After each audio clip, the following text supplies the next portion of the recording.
বসুন এখানে বসুন। আরে দিদি নমস্কার, কেমন আছেন? দিদি আরে দিদি চিনতে পারছেন না? পরশুদিনই তো আপনার সাথে বাজারে দেখা হয়েছিল।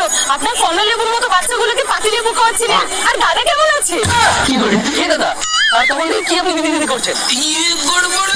বুঝতে পারছি বিয়ের পর অনেক কিছু বদলে যায়, কিন্তু তুমি তোমার বরকে তো ভুলে যেতে পারো না। এই তুমি দেখতে পাচ্ছ না আমি মেয়ে না ছেলে? না না না না, আমি মানছি না। আপনারা কেউ মানছেন? আমার একটা কাকি ছিল, তারও গাড়ি খুব বেরোত, কিন্তু সে মেনে নিত সে লেডিস। কিন্তু আপনি মানছেন না কেন বলুন তো?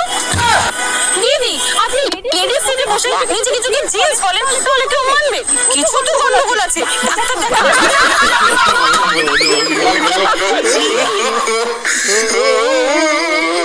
দিদি দিদি ওই দাদা তো প্রবলেম থাকতে পারে না, তা উনি লেডিস সিটে বলে কি এমন ভুল কাজ করেছে বলুন? ব্যাপারটা শুধু লেডিস সিটের জন্য না, আপনাদের মতো ছেলেরা মেয়েদেরকে